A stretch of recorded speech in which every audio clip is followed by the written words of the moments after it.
奴隶的激励机制从哪儿来？靠鞭子打，对吧？那么为什么奴隶社会不可能发达？因为在鞭子下人不会发明，在鞭子下人不会创造，鞭子下人不会想办法解决问题。要解决问题、创造，人必须是自由的。韩国的公民社会非常发达，反对党都比这个台湾要强，工会，然后学生会，然后各种各样的民间组织。二战结束之前的韩国王国的统治呢，方方面面它是学中华帝制，而这个苏联扶持的朝鲜共产党呢，背后有一个很重要的背景，就是这个它的主体，就是他们的人员的主体和干部的主体和军事的主体来自中国共产党。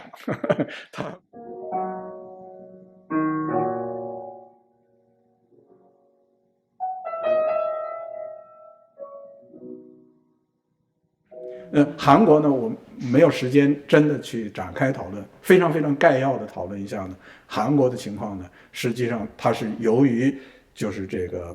二战结束的时候，按照雅尔塔协议把它3/8度线给分成南北两半，所以呢，早在那个时间，就是在这个南部就已经是这个从美国回来的这个来执政，有意识的朝着这个民主宪政的方向来推动，而北部呢是共产党统治的，是有意的朝着共产党的方向来推动。然后我们再回来看，就是整个朝鲜半岛，它的制度基因是什么？我们来追，就是这个过去啊，就是在这个二战结束之前的韩国，那么它呢就是在相当大程度上跟这个中国呢是有点像，它是长期是他自己的一个王国，然后他这个王国的统治呢，方方面面他是学中华帝制，他甚至连他的那些个法律什么等等的都是从中华帝制学过去的。然后他的操作方式也都是学过去的。非常粗略的看呢，你可以认为就是他有相当一部分的中华帝制类似的这样的制度基因，就是他也不允许存在这个独立的这个社会力量，也不允许存在这个独立的这个知识分子的团体，比如说东林党。东林党就是当年这个甲午战争的引起，不就是因为东林党？就是所谓东林党根本就不是今天的党的概念，就更和这个武装没关系，它也这个就是一群这个儒生啊，这个但是它是不允许的。跟大陆的非常大的不同，就是讨论到就是日本那个之前啊，非常跟大陆不同的一点呢，就是基督教，就是基督教进入了朝鲜半岛，然后基督教在朝鲜半岛有相当大的发展，而在大陆呢，从来基督教没打开局面，就是基督教从明朝，就是这个耶稣会啊，从明朝进来，一直到这个共产党把他们赶走，就是耶稣会在中国好几百年时间，但是从来没有能打开局面，就是真正就是这个耶稣会在中国，耶稣会是天主教的，就是天主教的教会从来在中国是被官方控制的，就是在这个朝廷的时候是严密的控制的，然后共产党就更不用说了。那么唯一的一个相对松的那个时间，那就是这个民国时期，就是这个辛亥革命之后。但是呢，仍然就是基督教在中国传的就是这个非常的这个狭窄，就是人很少。但是在朝鲜半岛，基督教是有很大影响。那么这个呢，是对后来的这个韩国的变化是有重要影响作用的。就当我们讲制度基因的时候呢，这个是在里边是起作用的。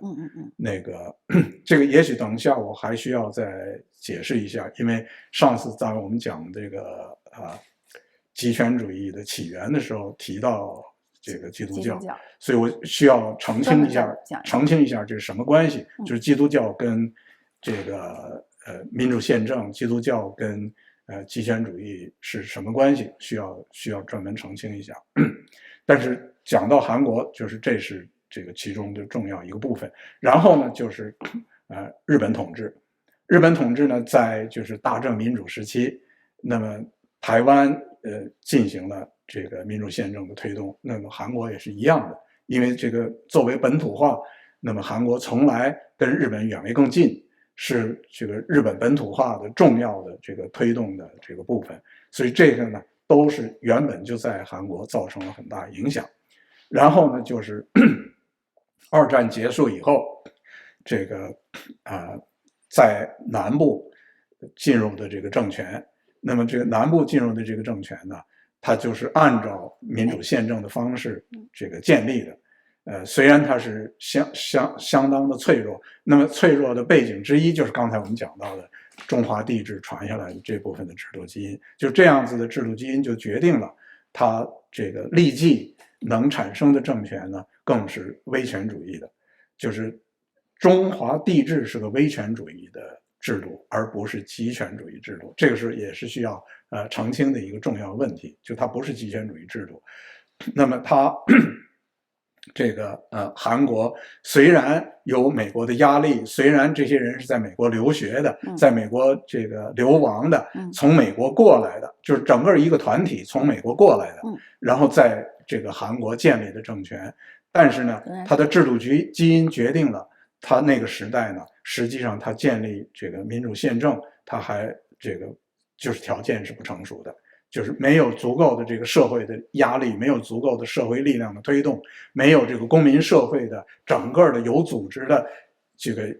就是强迫政府要朝这个方向走。就是任何的这个民主宪政没有这个公民社会的压力都是不可能的。它是按照民主宪政的方式，但实际它是一个威权主义的统治。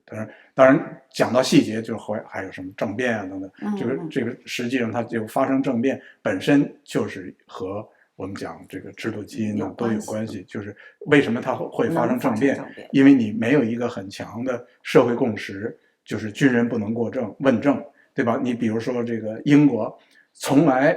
在这个光荣革命之后，从来连苗头都没有过，就不要说没发生过，没有这个没有过任何一个军人会因为这个问政这事情被这个成为有罪名被起诉过，就没发生过任何这个苗头，因为他有很强的社会共识。你想，他连一个书写的文字的这个宪法都没有，没说过军人不能干政，但是这就是社会共识。就是在军队里普遍形成的军队里边的社会共识，就是没有任何一个将军可以问政，就是如果你这将军问政，那么军人必须服从命令，只要你问政，没人服从，所以没有将军是愿意做这事儿。那么美国一样，美国自从建国从来不发生，就是英国和美国是从建美国起，英国是世界最强的军队，然后从二战以后。美国是世界最强军队，这两个几百年里世界上最强的军队，但是从来这个军队是不问政的，就是他不会干预国内的政治，就是无论你同意也好，不同意也好，它跟政治无关。那么这个就是社会共识。虽然你的宪法上，美国的宪法上写着军人是要受文官管理的，英国没这宪法，但是你写了宪法没有用的呀。你在韩国，他的宪法也写了，但是人家就军人可以把它推翻了，就是因为这个军人是不是服从你的命令，就决定了你能不能操纵这一群军人去问政。那么在韩国就是发生过好几次了，就是这个军事政变，就是各种各样形式的军事政变。那么这都是我们讲的制度基因，就是你的制度基因决定了你的军人会不会这个随着有政治野心的将军去推翻这个已经有的那个政权。那么这些呢，就是讨论到，就是说这个韩国的威权主义政权为什么前面有那么长一段，那么直接跟它的制度基因相关。那么后来为什么会变成民主社会？那么直接是和它的这个民主宪政方面的制度基因的大发展是连在一起的。那么这个大发展最重要的就是两个，第一个就是普遍存在的自由产权。那么这个韩国虽然它是在威权主义体制下，它的威权主义政治呢从来没有过要把这个散在民间的这个产权给搞回来，它不是共产党，然后呢，它也没有能力呢变成这个寡头垄断全面的这个控制了这个韩国的经济，所以它在就是整个经济里边就是这个普遍的人们存在着私有产权。再一个就是公民社会，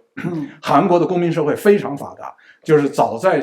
建立民主宪政之前就转型为民主这个宪政之前，就公民社会非常发达，就是这个反对党都比这个台湾要强，然后这个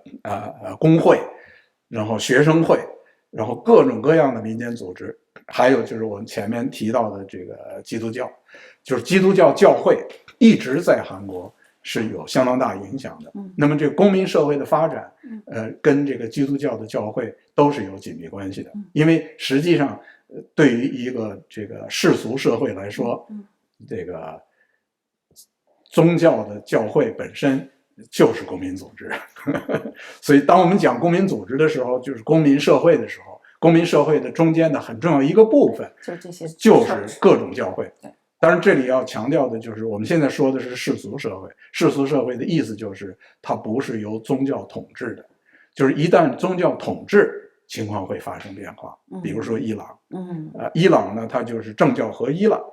那么政教合一之后，它会就是什叶派的，那个穆斯林，就什叶派的这个穆斯林呢，会压制另一派逊尼派的穆斯林。会压制天主教，会压制这个基督教，会压制这个犹太教，所以呢，在那个时候呢，这个教会就不再是公民社会了，教会变成了政府一部分了，所以这个走到极端就变极权主义了。这个就是这个宗教呢，在世俗社会里，那么它是非常重要的公民社会的一个部分，所以这个呢，就是对韩国的这个解释。而北朝鲜呢，是因为自从这个二战结束，那么就是由这个苏联扶持的这个共产党，这个朝鲜共产党来统治。而这个苏联扶持的朝鲜共产党呢，背后有一个很重要的背景，就是这个它的主体，就是他们人员的主体和干部的主体和军事的主体来自中国共产党。他们是这个他们的军事力量的这个最精锐的核心的那个部分，早期的时候是中国人民解放军的一个部分。所以这个东西呢都是很重要，就是说它这个北朝鲜的这个制度基因呢，在非常大的程度上呢是非常接近这个中国大陆的制度基因的。那么这个再加上就是外来的这个影响，就是包括了苏联和中国同时这个施加的这个影响，那么就使得它的这个共产极权主义的制度基因在那个地方就是越长越强，越搞越强，就不断强化。那么当然，首先第一步就是这个朝鲜战争。那么朝鲜战争就是由这个中共的军队去帮助这个北朝鲜共产党的军队去打仗，同时就是也就帮助了他们的制度建设。然后北朝鲜的制度建设，在这个早先的时候呢，在非常大程度上也是受中国影响。那么中国呢，在这个大跃进之前，中国的制度基本上是苏联制度的一个副本。那么这个呢，就是实际上就是这个朝鲜更多的在那个时代受是中国影响，就是朝鲜学去的苏联制度更多的是从中国学去的。也是因为他们的那个党员的干部大量的是从中共过去的，军队的干部是从中共过去的，是以这个原因。我这么听的时候，您今天这几个国家的案例特别重要。那么我就听的有一个问题，就是如果说制度基因你把它解释为一个病灶的话，就是这些基因要存在多长时间，它才会刺激到某一种制度真正的出现？就是因为现在这么听有一点反过来了，就是我们用结果，我们已经用结果来解释这个过程。有一个问题就在什么点上，这几个基因就成了一个关键的点，导致了一个国家走向民主宪政还是走向集权。对，它是这样，就是当我们因为这是作为科学嘛，作为科学就是你是需要这个你是需要这个历史上已经有的东西，然后这个你通过看历史上已经有的东西，那个，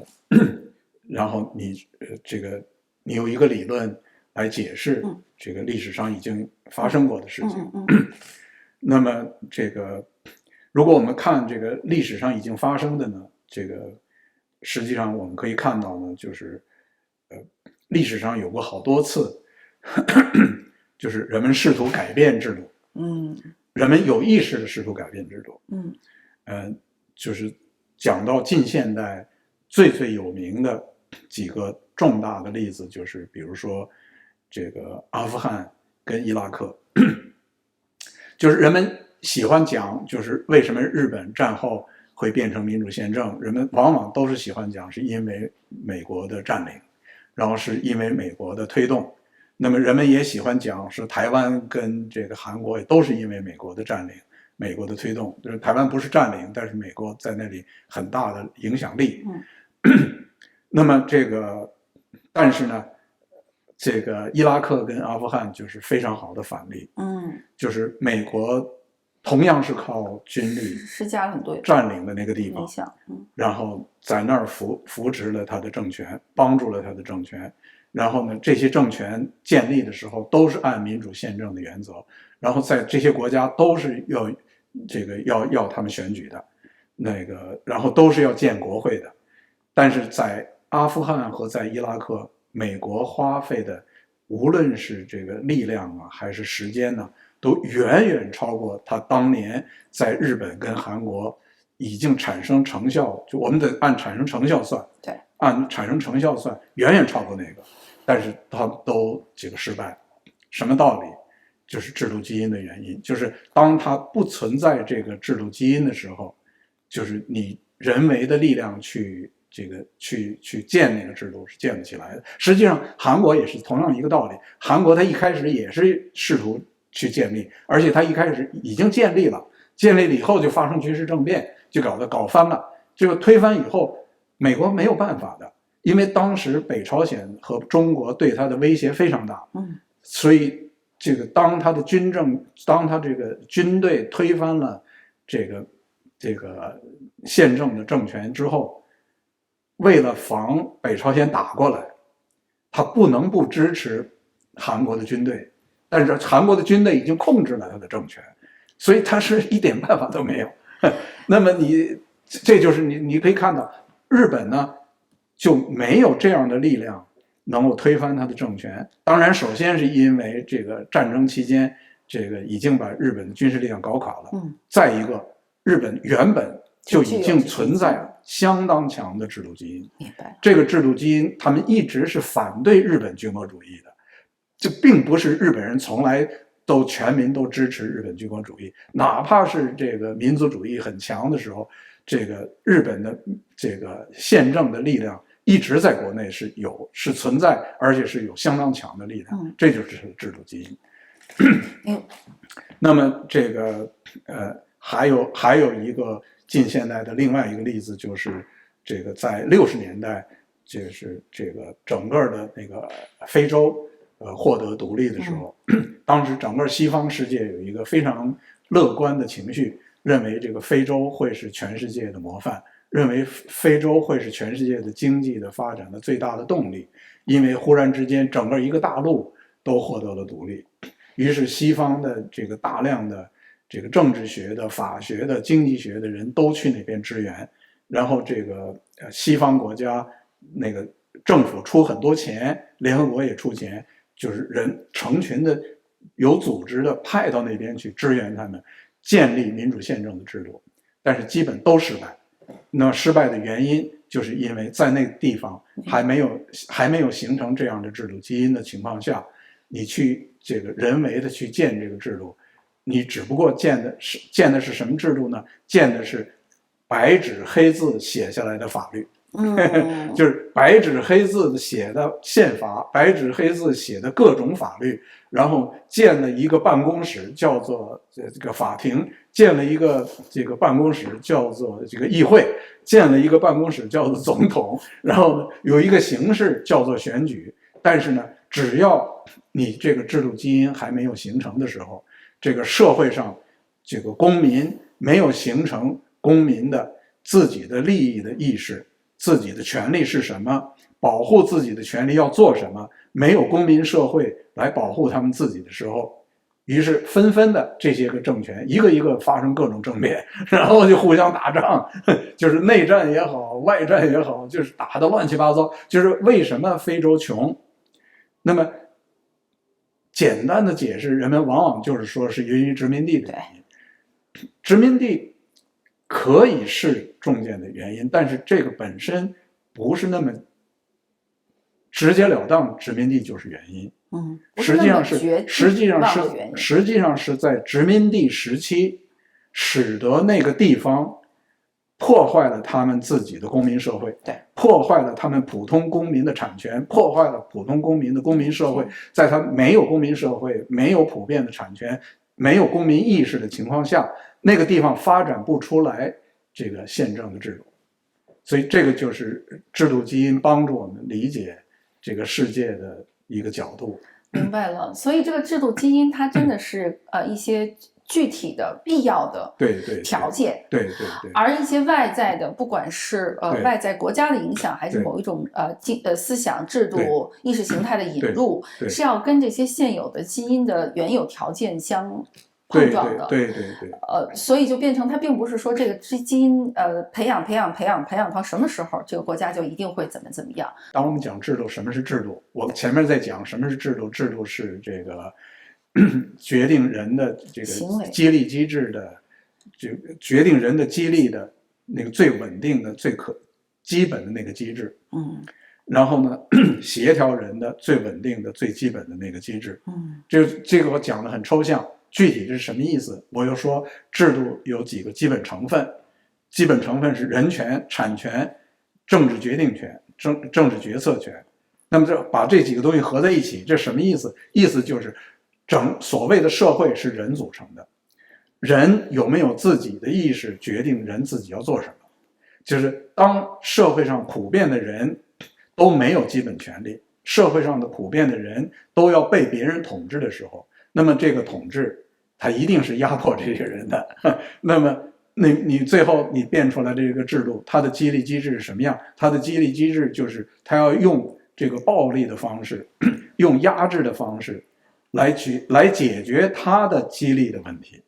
因为激励的问题永远存在，任何社会都存在，奴隶社会都存在。奴隶社会里，它奴隶的激励机制从哪儿来？靠鞭子打，对吧？那么为什么奴隶社会不可能发达？因为在鞭子下人不会发明，在鞭子下人不会创造，鞭子下人不会想办法解决问题。要解决问题、创造，人必须是自由的，只有自由的社会才有可能。这就是为什么就是整个人类社会发展突然爆发性的产生出来的科学，产生了技术，有了产业革命，有了巨大的这种重大的发展，这么多的发明创造，没有例外的，全部都产生在民主宪政的国家里。什么道理？不是简单的叫做制度决定论，而是因为人要有自由，只有自由的社会里，自由的人才能发明。那么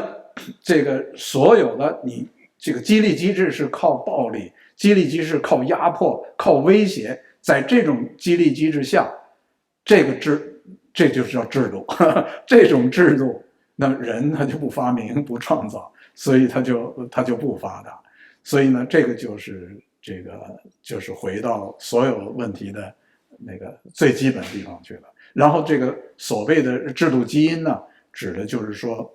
到底这些就是人们的状态，在这个社会里，人们的状态是什么，和人们的社会共识是什么。那么状态是什么呢？最简单的、最抽象、最简单、最重要的刻画的，